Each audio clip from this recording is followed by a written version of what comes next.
Welcome to the Kingdom of Pod on the Believe Podcast Network. Coming up, why SMU and not Boise State? Some of you may be asking to get into the Pac-12, who was chasing Boise State's recruits, and a little closer look at Colorado State as we sort of take some of these schools one by one and sort of size them up.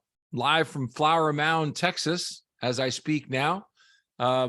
Ice storm last week, rainstorm this week. It's winter in the Metroplex, and that's what greets the Pac-12's commissioner as today, Wednesday, as I tape this, SMU is being toured. And, the questions asked quite a bit, really, why would you want to add SMU into the Pac-12 from a Boise State perspective when Boise State has all these wins in big bowl games and a better program and a high winning percentage, et cetera, et cetera. Totally understandable. And as you look at it and you start breaking what is SMU down, first things first, you have a school that was at the big time and is now not. And that's similar to TCU and Houston, who have made moves back up. And that's, by no surprise. They have gathered a lot of things along the way. A couple, I think, $1 billion in endowment would be one thing that they've gathered. It's a private school, and they are launching now a campaign telling everybody they're a top 70 school in U.S. News and World Report. They're well heeled in the Dallas Fort Worth area. A lot of wealthy people will send their kids there. A lot of lawyers come out of there, a lot of great business people. They're in, I think, the nicest part of the Dallas area. It's a school that has a lot of donors. In fact, they just got a $50 million donation from one individual in the a couple months ago to expand their stadium $100 million. And that's trend now. That is, I think, sweeping these schools that have been moving up. And I think that Jeremiah Dickey and Boise State is following suit with their own campaign. But the Dallas-Fort Worth market is a potential for the Pac-12. I completely agree and understand that SMU is not well followed here. And it's an A&M market, a Texas market, a Cowboys market, and we can go down the road. But here's something to think about. If you're a television executive, you're looking at what if. And if SMU does a TCU number, they're going to increase the value that they bring to the table. If SMU has regular games against a highly ranked Oregon, Washington, Deion Sanders, right? That's going to generate a better rating because you have 3 million people, the fifth largest television market in the country, to pull from. So if they get better competition and they are a pseudo top 25 team, but they're playing a top 10 team, there's interest. That will happen. In most markets, it would. In Boise, it happens everywhere else. It's just so happens just 3 million people potential to tune into those broadcasts. So it makes a lot of sense from that perspective. It's a private school with all that dough. They got one guy to give them $50 million along the way to $100 million stadium expansion, which I think will bring them up to 40,000 seats. There's no official number on that yet, but you would think that's where they're going. Why? Well, Cincinnati did it. Cincinnati expanded in 2015 for $86 million to a 40,000 seat stadium. They're now in a Power 5 conference in the Big 12. TCU, I think, was just cementing their place in the Power 5 and in Texas specifically when they raised $113 million to raise the capacity of their stadium to 45,000 seats, and they had new suites. It's just an unbelievable suite complex that they have there. And so it makes sense now that Boise State has launched the plan to raise $81 million at least to expand the north end zone complex at Albertson Stadium with those 10 field level suites, low seating, premium seating. You've seen the drawings, and they want to get that stadium to 40,000.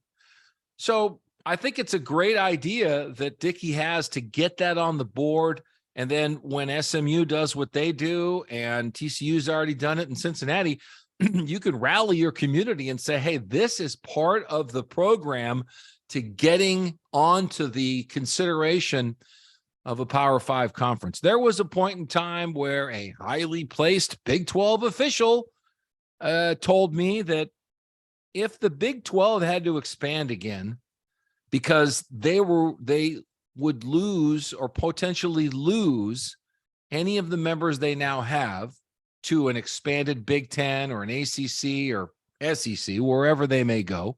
And we're talking, say, Kansas, that Boise State was on the immediate short list to join with BYU into the Big 12 conference. It's a natural travel partner, hit one, hit the other, and that would be a very feasible plan for the Big 12. Now, that person in the Big 12 may or may not still have any influence over what they're doing today because, as we all know, they got a new commissioner. But at least we have that. Let's get on to the story about the recruiting classes, which about a week ago were officially closed for the 2023 season. But first, you know me about losing weight, and I've always done it sort of like the Capistrano, San Juan Capistran birds that fly home every winter, and whenever they do that, I do the same thing with a diet. And I've been doing this now for a little over a month, and I have lost weight. I feel better. I sleep better. I certainly eat better, and I have more energy. And fullspectrumhealth.com is where I've gotten all this done. And it's one of the first times I've ever approached this as my total well-being and said, okay, let me look at the whole thing. And the components of it are sort of a keto diet, which is easy: eggs and meat, some veggies, more meat, more protein, minimal carbs, which isn't hard for me. That's pretty easy. I can still find low carb milk and some low carb bread and some things to get along. The key is I'm not hungry. Those cravings have really reduced. So that's huge if you're looking to lose weight. If you just want to sleep better, go to full-spectrumhealth.com. Get a free video consultation. That's where you need to start with all of this. Let them talk to you, find out what you want to get accomplished, how you sleep now, how your energy is now, how you eat now. I mean, I get up with the sun. I try not to eat after sundown, and I try to get in a 4 to 5 minute cold plunge daily. And that's been great for inflammation, for all kinds of ailments. So if that sounds good to you, it's less than $200 to get an 8-week program, and it's an exercise program. It's a diet. It's everything you need to get going. Go to full-spectrumhealth.com.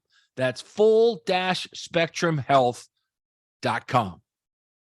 All right, the recruiting for Boise State's long been done. We know a week ago that there really wasn't much to add, but I want to bring something up that the folks at Bronco Country did what they call deep dive on. I think it was really interesting because I like to follow this. When I look at recruiting lists, specifically Boise State's, and under Andy Avalos, I've noticed this in the transition from Pete to Harsin to Andy, okay, in recruiting. I look at a couple of things. I don't have the time or resources to go and watch these kids play in high school and know who they're playing and know everything about the kids to see who's what and really judge how that good of a player that kid is. So you're really relying on the word of other folks. So I've always looked at, well, if I'm going to rely on somebody else's word, who else was recruiting him? I look at when Boise State offers a kid, who else was on him? Who did they beat? Where did he take trips to? And then I have an idea of the quality of recruit that they got in the boat. It's my perfect science. It's not perfect, but that's how I've always liked to look at it.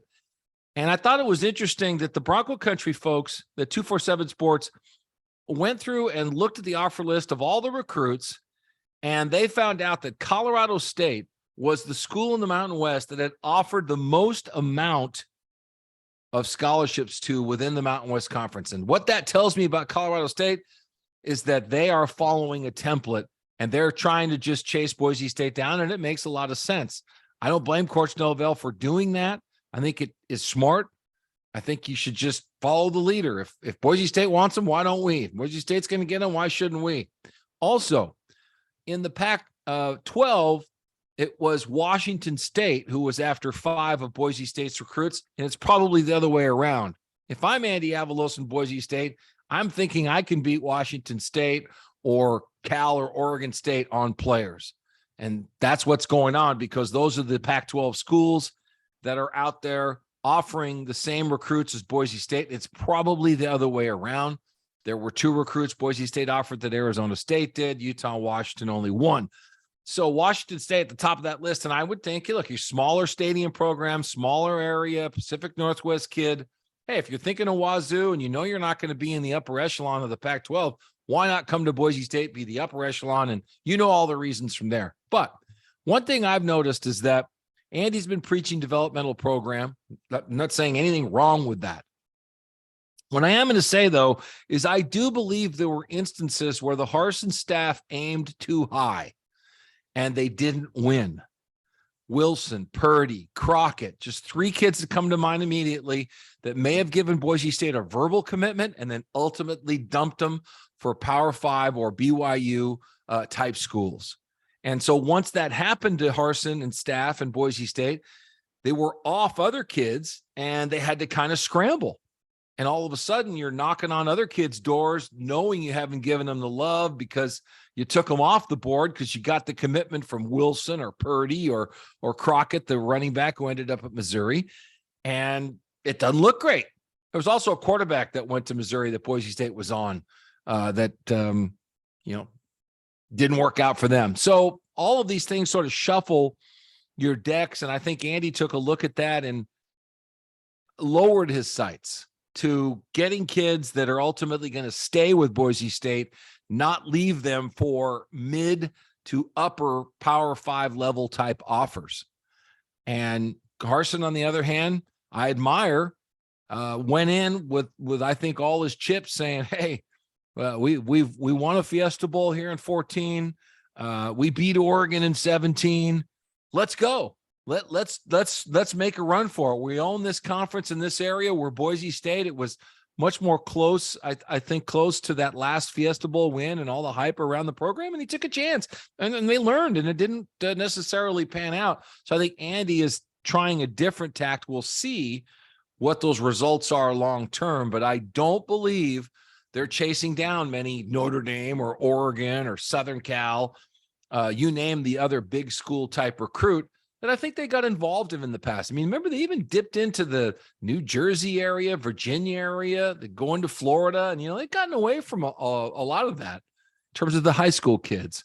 So there is a difference in philosophy. We'll see if it's a difference in the player on the field, but I do think it hurt Boise State's talent towards the last couple seasons of Coach Harsin with the kids on the field. I don't think there was as good of athlete as they did, say, with that great team that beat Oregon in the Las Vegas Bowl with Leighton Vander Esch and so forth. So that brings some attention to Colorado State. And, if you look at ESPN's recruiting rankings, you'll see, and I brought this up before a couple of weeks ago, go back a couple of podcasts and you'll see ESPN crowned Colorado State the best group of 5 recruiting school with the best class. And they also said they were, by virtue of being that, they were the best recruiting class in the Mountain West Conference. Now, 247 Sports or me or whoever else is going to have a different analysis to make based on their own rating systems. This was just based on ESPN. And I looked at Colorado State and said, okay, I've seen some of this before. I tried to dig and find out, are they giving away a lot of NIL money to make this happen? I couldn't find that. Their NIL program looks similar to what Boise State is getting launched. And then I looked at the program and thought, they were 3-9 last year. Statistically speaking, if you can't move the football in the Mountain West Conference, you don't win. They had a horrific offensive effort. Their first 5 games, they were 1-4. I went back and looked at that. They got hammered at Michigan, at home by Middle Tennessee, and at Washington State, and at Sacramento State. So those are the first 4 games right there that they ultimately lost. And so they go, 0-4 to start the 2022 season. When I looked at 2023, I thought, okay, maybe they'll get a little bit better. Their first 4 games coming up this fall. They'll have Washington State at home now. They got to go on the road to Dion in Colorado. They got Middle Tennessee State on the road, and they got Utah Tech at home. So I don't know how much better that's going to be. You could paint a picture that this could be a 1-4 start for Colorado State. That home opener against Washington State will be critical.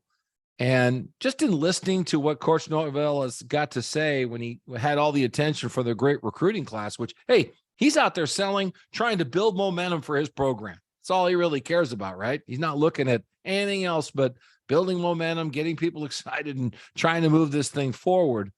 He thought that they could pull a Tulane and come back from like a 2-loss season to a 12-win season. And he talked about when he was at Nevada, they beat Tulane when they were down. So that's what he's preaching. I think they have a tough road to get that done. Schedule-wise, you can see what they did recruiting-wise, chasing down Boise State kids and offering them. I don't think Boise State ultimately lost any of those kids. Last year, in that 5th game, they played that revenge game with Nevada after the bye week in the 5th game of the season, and they broke their 10-game losing streak. And at the time, that was the longest losing streak in FBS football. So they're way further down the list than I think we all understand or even know about. And so they have a long way to go. So it's really fairly shocking that they got that highly ranked of a recruiting class by ESPN.com with a program that's really not done much. Rate it, review it, pass it along. It's all Boise State football all the time here on the Kingdom of Pod. You can also go over to my YouTube channel, Jeff Caves. Just search out Jeff Caves and you'll see all these Kingdom of Pod broadcasts right there as well. So if you want to take a look at my upstairs office, you can do that. Until then, I'll talk to you next week.